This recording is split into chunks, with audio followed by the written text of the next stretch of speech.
जय गुरु। आज हम फिर से रेडी हैं एक और संडे न्यू चैप्टर की रीडिंग के लिए। आपने अब तक पीछे 13 चैप्टर टोटल 1 से लेकर 13 तक सुन लिए होंगे। इस नए चैप्टर को स्टार्ट करने से पहले मैं अपना इंट्रोडक्शन दे देती हूँ। मैं हूँ नीलम कुमार। मैं एक योगा ट्रेनर हूँ, साथ में ही क्रिया योगा की स्टूडेंट भी हूँ। मेरी स्टडी क्रिया योगा के साथ चलती जा रही है और जैसे जैसे ये बुक जितने लेवल तक मुझे समझ में आई है, मैं आपको अपने अकॉर्डिंग थोड़ा बहुत, मतलब वैसे मैं पूरा इसी के अकॉर्डिंग रीड कर रही हूँ, लेकिन थोड़ा बहुत अगर कहीं पे मुझे लग रहा है कि थोड़ा और अच्छे से एक्सप्लेन मैं कर सकती हूँ तो वहाँ मैं कोशिश कर रही हूँ। लेकिन हो सकता है मैं सही ना हूँ, हो सकता है आपका थॉट अलग हो। तो हम नया चैप्टर जो है कि 14 नंबर चैप्टर, जिसका नाम है समाधि लाभ। मैं आ गया हूँ गुरुजी। मेरा लज्जित चेहरा मेरे मनोभावों को अधिक स्पष्टता से व्यक्त कर रहा था। चलो रसोई घर में खाने के लिए कुछ देखते हैं। श्री युक्तेश्वर जी का बर्ताव बिल्कुल सहज था। गुरुदेव, मेरे कर्तव्यों को छोड़कर चले जाने से आपको अवश्य निराशा हुई होगी। मुझे तो लगा था कि आप मुझ पर क्रोधित होंगे। नहीं, बिल्कुल नहीं। क्रोध केवल इच्छा के अवरोध से उत्पन्न होता है। मैं कभी दूसरों से कोई अपेक्षा ही नहीं रखता, इसलिए उनका कोई भी कार्य मेरी इच्छाओं के विपरीत नहीं हो सकता। मैं अपने किसी स्वार्थ के लिए तुम्हारा उपयोग कभी नहीं करता। मैं तो केवल तुम्हारे सच्चे सुख में ही खुश हूँ। यहाँ पे ये एक तरीके से डिटैचमेंट सिखा रहे हैं। ये कह रहे हैं कि जब तक हम किसी चीज़ की इच्छा नहीं रखते, वो इच्छा पूरी न होने का हमें दुख भी नहीं होता। गुरुदेव, दिव्य प्रेम के बारे में मैंने केवल सुना ही था और कुछ धुंधली सी कल्पना कर सकता था, परंतु आज आपके देवता स्वरूप उदाहरण में मैं उसका प्रत्यक्ष दर्शन कर रहा हूँ। संसार में पुत्र यदि पिता को सूचना दिए बिना छोड़कर चला जाता है तो पिता आसानी से उसे क्षमा नहीं करता, परंतु आप में जरा सी नाराज़गी नहीं है, जबकि काम अधूरे छोड़ जाने से आपको असुविधा हुई होगी। हम दोनों ने एक दूसरे की आंखों में देखा। दोनों के ही नेत्रों में अश्रु भर आए थे। दोनों ही रोने लगे थे। आनंद की एक लहर ने मुझे निमग्न कर दिया। मुझे यह बोध हो रहा था कि मेरे गुरु के रूप में साक्षात भगवान मेरे हृदय के प्रेम की सीमित उत्कंठाओं को विराट प्रेम में विस्तारित कर रहे थे। एक दिन सुबह मैं गुरुदेव के बैठक कक्ष में गया। वहाँ ध्यान करने का विचार था, परंतु मेरा अवज्ञाकारी मन इस उद्देश्य में सहयोग के लिए तैयार नहीं था। विचार मेरे बिखर रहे थे। मुकुंद, एक बालकनी से श्री युक्तेश्वर जी की आवाज़ आई। ये कहाँ गए जहाँ पे ज़्यादातर इनके गुरु बैठकर ध्यान करते थे, उसी ध्यान कक्ष में ये गए और वहाँ पे ये ध्यान करने लगे। लेकिन इनका जो मन है वो ध्यान में मग्न नहीं हो रहा था, मतलब ध्यान नहीं लगा रहा था। और वहीं पे इनको बालकनी से इनके गुरुजी ने आवाज़ दी। मेरे विचार जितने विद्रोही थे उतना ही विद्रोही मैं भी बन गया। गुरुदेव सदा ध्यान करने को कहते हैं। मैं बड़बड़ाया। मतलब ये ना, जैसे गुरुदेव ने आवाज़ दी ना तो मन मन में बड़बड़ा रहे। गुरुदेव सदा ध्यान करने को कहते हैं। उन्हें मालूम है कि मैं यहाँ किस लिए आया हूँ। उन्हें बाधा नहीं डालनी चाहिए। उन्होंने फिर मुझे बुलाया। मैं चुप ही बैठा रहा। तीसरी बार जब उन्होंने फिर पुकारा तो उनके स्वर में कठोरता आ गई थी। मैं ध्यान कर रहा हूँ गुरुजी, मैं विरोध में चिल्लाया। मैं जानता हूँ तुम कैसा ध्यान कर रहे हो, मेरे गुरु ने उधर से ही कहा। आंधी में उड़ रहे पत्तों के समान मन से यहाँ मेरे पास आओ। अब यहाँ पे गुरु को फिर से पता चल गया है कि इसका मन जो है वो ध्यान में लग नहीं रहा है, तो वो इसे बुला रहे हैं। खिन्न मन से चुपचाप उनके पास जाकर मैं खड़ा हो गया। हमारे साथ भी होता है ना, कई बार हम ज़बरदस्ती ध्यान करने बैठ जाते हैं और मन लगता ही नहीं है। तो अब ये गुरु ने अपने पास इनको बुला लिया है। नादान बच्चे, तुम्हें जो चाहिए वह पर्वत तुम्हें नहीं दे सकते। गुरुदेव स्नेह भरे सांत्वना देते स्वर में बोल रहे थे। उनकी शांत दृष्टि अथाह बन गई थी। तुम्हारे हृदय की लालसा अवश्य पूरी होगी। उन्होंने मेरी छाती पर हृदय के ऊपर धीरे से थपथपाया। मतलब यहाँ पे उन्होंने धीरे से थपथपाया। मेरा शरीर निश्चल होकर जमीन से चिपक गया। श्वास तेजी से फेफड़ों से बाहर खिंच गई, मानो किसी महाकाय चुंबक ने उसे खींच लिया हो। मतलब श्वास रहित हो गए, बॉडी में ब्रीदिंग रही नहीं, बाहर को खिंच गई। आत्मा और मन तत्क्षण शरीर के बंधन से मुक्त हो गए। और किसी प्रवाहमान तीक्ष्ण तेज के समान मेरे शरीर के रोम रोम से बाहर बहने लगे। स्थूल शरीर मृतवत हो गया। अपने तीव्र बोध में मुझे यह भान हो रहा था कि मैं पहले कभी पूर्ण रूप से जीवित नहीं था। अपने अस्तित्व का बोध संकुचित रूप से केवल शरीर तक ही सीमित नहीं था, बल्कि चारों ओर व्याप्त अणु परमाणुओं में फैल गया था। दूर सड़कों पर चल रहे लोग मेरी सुदूर स्थित परिधि पर चलते प्रतीत हो रहे थे। भूमि की धुंधली पारदर्शिता में पेड़ पौधों की जड़ें दिखाई दे रही थी। उनके अंदर चल रहे रस प्रवाह का मैं स्पष्ट अवलोकन कर रहा था। आसपास का क्षेत्र मेरे सामने अनावृत हो गया था। केवल सामने देख पाने वाली मेरी साधारण दृष्टि अब चतुर्दर्शी विशाल मंडलाकार दृष्टि में परिवर्तित हो गई थी, जो सर्वदर्शी भी थी। मस्तक के पीछे से मैं रायघाट लेन में दूर चलते फिरते लोगों को देख रहा था। एक श्वेत गाय को भी मैंने देखा, जो धीरे धीरे आश्रम की ओर आ रही थी। जब वह आश्रम के खुले द्वार पर पहुंच गई तो मैंने उसे ऐसे देखा मानो अपनी दो स्थूल आँखों से देखा हो। जब वह आश्रम के अहाते की दीवार के पीछे चली गई तब भी मैं उसे स्पष्ट देख रहा था। मैं विशालदर्शी दृष्टि में दिखने वाली सारी वस्तुएं तेज चलने वाले चलचित्रों की भांति कंपित और स्पंदित थी। मेरा शरीर, गुरुदेव का शरीर, चारों ओर से खंभों से घिरा आश्रम का चौक, फर्नीचर और फर्श, पेड़ पौधे और धूप यदा कदा उग्रता से स्पंदित होते, जब तक कि सब कुछ प्रकाश सागर में विलीन नहीं हो जाता। सब कुछ अपने में विलीन करने वाला यह प्रकाश बीच बीच में आकार धारण कर लेता था। फिर वह आकार उसी प्रकाश में विलीन हो जाता था।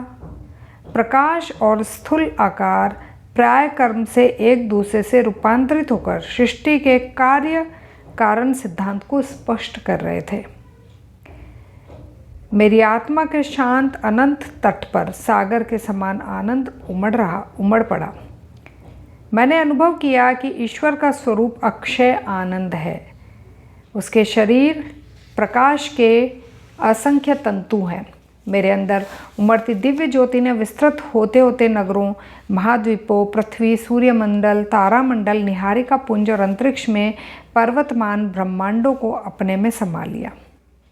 ब्रह्मांड की स्पष्ट रेखांकित परिधि के परे चमकने वाला तीव्र प्रकाश उसके दूरतम किनारों तक पहुँचते पहुँचते किंचित क्षीण सा होता जा रहा था। वहाँ मुझे एक मृदु तेज दिखाई दे रहा था। वह तेज अवर्णीय रूप से सूक्ष्म था। नक्षत्र पुंजों के आकार अपेक्षाकृत स्थूल प्रकाश के बने हुए थे।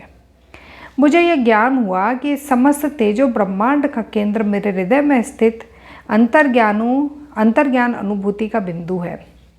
एक प्रकाशकारी ज्योति मेरी नाभि से समस्त ब्रह्मांड के प्रत्येक भाग को प्रसारित हो रही थी। परमानंदमय अमृत मेरे अस्तित्व के कण कण में पारे के प्रवाह की भांति व्याप्त हो रहा था। ईश्वर की सृजनात्मक ध्वनि को, ब्रह्मांड के प्रेरक यंत्र की ध्वनि को मैं ओम की झनकार में प्रतिध्वनित होते सुन रहा था। अचानक श्वास मेरे फेफड़ों में लौट आई। लगभग असह्य निराशा के साथ मैं जाग गया कि मेरी विराट असीमता लुप्त हो गई थी। फिर एक बार मैं अपमानास्पद देह पिंजरे में आबद्ध हो गया था, जिसमें ब्रह्म को आसानी से कोई स्थान नहीं मिल सकता।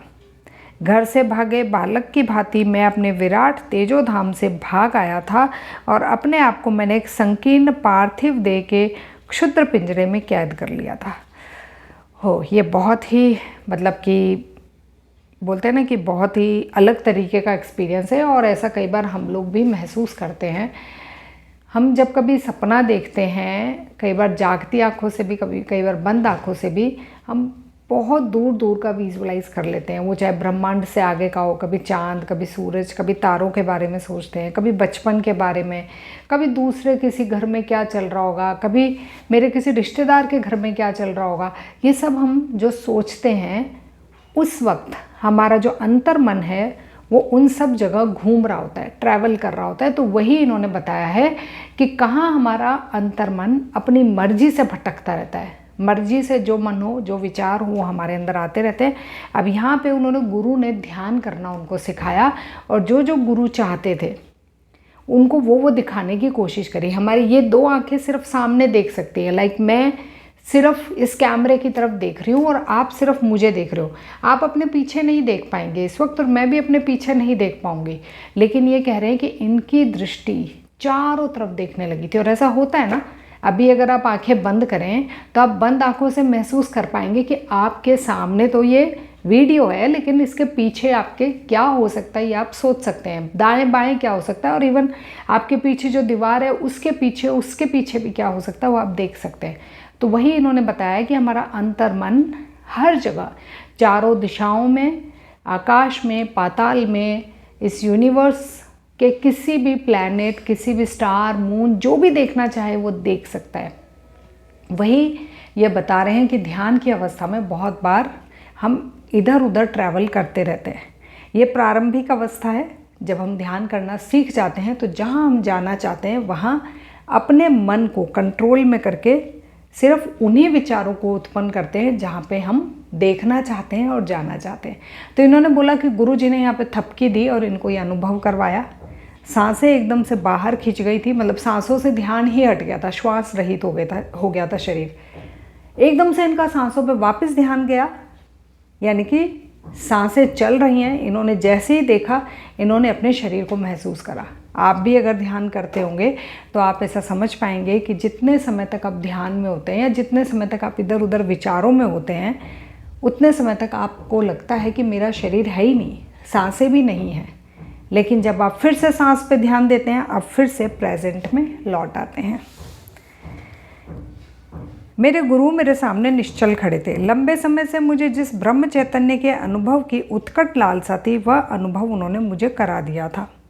उनके प्रति कृतज्ञता व्यक्त करने के लिए जैसे ही मैं उनके सामने साष्टांग दंडवत करने लगा तो रोककर उन्होंने मुझे सीधा खड़ा कर दिया और शांत भाव से बोले, तुम्हें परमानंद में डूबे नहीं रहना है।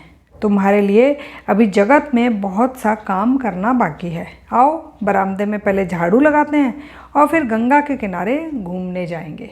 अब यहाँ पे बताया गया है कि आप ध्यान में अपने आप को चाहे कहीं भी ले जाएं, लेकिन फिज़िकल वर्ल्ड में यहाँ पे प्रेजेंट में आपको जो भी ड्यूटी दी गई है, आप एक माँ हैं, आप एक पत्नी हैं, आप किसी के एम्प्लॉई हैं, आप जो भी हैं, आपको वो कर्म करना ही पड़ेगा। तो यहाँ पे इनको भी ये कह रहे हैं कि चलो आओ आंगन में झाड़ू लगाते हैं। अब आप चाहे ये सारा ब्रह्मांड घुमाए, लेकिन वापस से आके वही काम कर रहे हैं। यही गीता में लॉर्ड कृष्णा भी बोलते हैं कि चाहे मैं भगवान हूँ, लेकिन फिर भी मैं कर्म करने यहाँ पे आया हूँ। मैं जानता था कि गुरुदेव मुझे संतुलित जीवन की शिक्षा दे रहे थे। शरीर के अपने दैनिक कर्तव्यों का निर्वाह करते हुए आत्मा को विश्व उत्पत्ति के रहस्यों को अपने में समाते हुए विस्तारित होते रहना चाहिए। जब श्री युक्तेश्वर जी और मैं घूमने निकले, तब भी मैं निर्वचनीय आनंद में विभोर था। मैं दोनों के शरीरों को प्राण शक्ति से बने चित्रों के रूप में देख रहा था, जो प्रकाश से बनी एक नदी के किनारे किनारे प्रकाश के ही बने एक रास्ते पर चल रहे थे। आप यूँ समझ जाइए कि एक ड्राइंग बनाई है आपने, है ना, उसमें नदी बनाई है, नदी का कलर भी आपने वाइट दे दिया, वाइट लाइट प्रकाश दे दिया। दो व्यक्ति चल रहे हैं, उनको भी वाइट कलर का दे दिया, ठीक है। तो ये कह रहे हैं कि सब कुछ, नदी के किनारे, नदी, हम दोनों, सब के सब प्रकाश के रूप में मुझे दिख रहे थे। सभी के सभी सेम, एक समान, एक जैसे, एक ही कलर के दिख रहे थे। इस विश्व रूप दर्शन से मुझे कई स्थायी शिक्षाएं मिली। प्रतिदिन अपनी चित्त वृत्तियों का निरोध कर मैं इस भ्रमात्मक धारणा से मुक्त हो सकता था कि मेरा शरीर स्थूल भूमि पर चलने फिरने वाला एक हांड मांस का पिंड मात्र है। मैंने देखा कि श्वास और चंचल मन ऐसे तूफानों के समान हैं जो प्रकाश सागर को आलोटित कर उसमें पृथ्वी, आकाश, मानव, प्राणी, पक्षी, वृक्ष आदि भौतिक आकारों की लहरें उत्पन्न करते हैं। इन तूफानों को शांत किए बिना उस अनंत परम तत्व की एकमात्र अखंड प्रकाश के रूप में अनुभूति नहीं की जा सकती। जब मैंने इन दो प्राकृतिक तूफानों, कौन से दो प्राकृतिक तूफान, एक तो हो गया सांसें, और एक हो गया चंचल मन। मतलब कि मन भी तो हमारे कंट्रोल में नहीं रहता ना, कभी कोई विचार कभी कोई विचार। और सांसों पे तो हम ध्यान ही कहाँ देते हैं, हम कंट्रोल कर सकते हैं लेकिन नहीं ध्यान देते, तो वो भी मर्जियों जैसे चलती है। जब जब मैंने इन दो प्राकृतिक तूफानों को यानी कि श्वास को और मन को शांत किया, तब तब मैंने सृष्टि के असंख्य उत्ताल तरंगों को उस प्रकाश सागर में ठीक उसी प्रकार विलीन होते देखा जिस प्रकार समुद्र की लहरें तूफान के थम जाने के बाद शांत होकर विलीन हो जाती है। गुरु तभी विश्व चैतन्य का यह अनुभव अपने शरीर को प्रदान करता है जब उसने ध्यान धारणा द्वारा अपने मन को इतना सुदृढ़ बना लिया हो कि वह इन विराट दृश्यों को देखकर घबरा न जाए। केवल बौद्धिक इच्छा या खुले दिमाग का होना ही इसके लिए पर्याप्त नहीं है।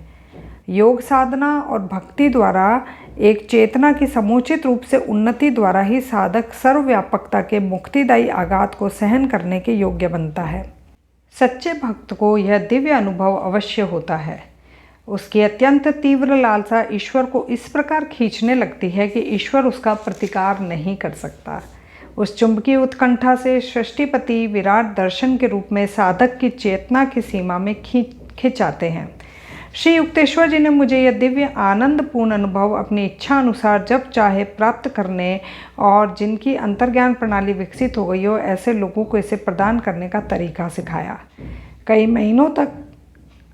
महीनों तक मैं इस परमानंदमय एकात्मता की अवस्था में तल्लीन रहा और प्रतिदिन यह बात समझ में आती रही कि उपनिषदों में ईश्वर को रस स्वरूप रसे वे स्वह क्यों कहा गया है। परंतु एक दिन सुबह मैं एक समस्या लेकर गुरुदेव के पास गया। मैं जानना चाहता हूँ गुरुदेव, मुझे ईश्वर की प्राप्ति कब होगी? तुम्हें ईश्वर प्राप्ति हो चुकी है? जी नहीं गुरुदेव, मुझे तो ऐसा नहीं लगता। मेरे गुरु मुस्कुरा रहे थे। मुझे विश्वास है कि तुम सृष्टि के किसी जीवाणु रहित साफ सुथरे कोने में सिंहासन पर विराजमान किसी पूजनीय व्यक्ति को ईश्वर नहीं मान रहे हो। तुम्हारी कल्पना है कि चमत्कारी शक्तियों का किसी के पास होना ही प्रमाण है कि उसने ईश्वर को प्राप्त कर लिया है। नहीं, ऐसा नहीं है। किसी को पूरे ब्रह्मांड को नियंत्रित करने की शक्ति तो मिल सकती है, परंतु फिर भी वह ईश्वर उसकी पहुंच से दूर रह सकता है। आध्यात्मिक उन्नति को बाह्य शक्तियों के प्रदर्शन से नहीं मापा जा सकता, बल्कि उसका मापदंड केवल यह है कि ध्यान में वह आनंद की कितनी गहराई में उतरता है। नित्य नवीन आनंद ही ईश्वर है, वह अक्षय है। वर्षों तक जैसे जैसे तुम ध्यान करते जाओगे वैसे वैसे वह अनंत युक्तियों में तुम्हें मोहित करता रहेगा। तुम्हारे जैसे भक्त जिन्हें ईश्वर का मार्ग मिल जाता है, स्वप्न में भी ईश्वर के स्थान पर दूसरे किसी सुख की कल्पना नहीं कर सकते। ईश्वर तुलना या प्रतिस्पर्धा से भी परे बेजोड़ विमोहक है। इहलौकिक सुखों से हम कितनी जल्दी ऊब जाते हैं। भौतिक सुखों की कामनाओं का अंत नहीं है। मनुष्य कभी पूर्ण तृप्त नहीं होता और एक के बाद दूसरे लक्ष्य के पीछे दौड़ता ही रहता है। सुख के लिए वह जिस कुछ और की खोज करता रहता है वह कुछ और ईश्वर ही है और केवल वही शाश्वत आनंद प्रदान कर सकता है। कितनी बड़ी बात लिखी है। जैसा कि हम किसी भी चीज़ को पाने की इच्छा करते हैं और जैसे ही वो हमें मिल जाती है तो हमें लगता है कुछ और, इससे और बेटर कुछ मिलता हमें।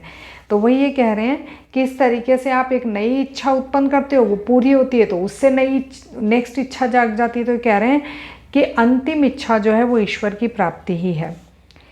बाह्य इच्छाएं हमें अभ्यंतर के स्वर्ग से बाहर खींच लाती है। ये मिथ्या आनंद देती है और आत्मिक आनंद का छद्म आभास मात्र है। खोया हुआ आंतरिक स्वर्ग दिव्य ध्यान के द्वारा शीघ्र ही पुनः प्राप्त किया जा सकता है। ईश्वर अकल्पित नित्य नूतनता है, अतः हम कभी उससे ऊब नहीं सकते। जो परमानंद अनंत काल तक सदा के लिए आह्लाद विविधताओं से भरा हो, उससे क्या कभी किसी का मन भर सकता है? मेरी समझ में आ गया गुरुदेव, अब ये मुकुंद हैं वो बोल रहे हैं, मेरी समझ में आ गया गुरुदेव कि संतों ने ईश्वर को अगाध क्यों कहा है। अमर जीवन भी ईश्वर को समझने के लिए पर्याप्त नहीं है। यह सच है, किंतु वह निकट संबंधी और प्रियजन भी है। जब क्रिया योग द्वारा मन इंद्रियजन्य विकारों से रहित हो जाता है तब ईश्वर ध्यान का प्रमाण प्रस्तुत कर देता है। नित्य नवीन आनंद उसके अस्तित्व का प्रमाण है, जो हमारे प्रत्येक अणु को भी उसकी प्रतीति करा देता है और ध्यान में हमारी प्रत्येक समस्या के लिए ईश्वर का तत्क्षण मार्गदर्शन, उसका समुचित प्रत्युत्तर भी मिलता है। गुरु जी, आपने हमारी प्रत्येक समस्या का निराकरण कर दिया है। मैं जान गया हूँ कि मैंने ईश्वर को पा लिया है, क्योंकि जब भी कार्यशीलता के बीच ध्यान का आनंद सुप्त मन में लौट आता है, तब प्रत्येक कार्य में, यहाँ तक कि उससे संबंधित छोटी से छोटी बात में भी सही दिशा अपनाने को सूक्ष्म मार्गदर्शन मिलता रहता है। केवल ईश्वर ही अचूक मार्गदर्शन देता है। आखिर वह नहीं तो और कौन सृष्टि का भार वहन कर रहा है? Question mark. यस, तो जी ये चैप्टर ख़त्म हुआ। अगले संडे हम नए चैप्टर के साथ मिलेंगे। अगर आप ये ऑडियो लगातार सुन रहे हैं तो प्लीज़ इस वीडियो को लाइक कर दीजिए और इस चैनल पे पहली बार आए तो इसे सब्सक्राइब कर दीजिए, ताकि जैसे ही मेरी कोई नई वीडियो आए आपको नोटिफिकेशन मिल जाए। जय गुरु।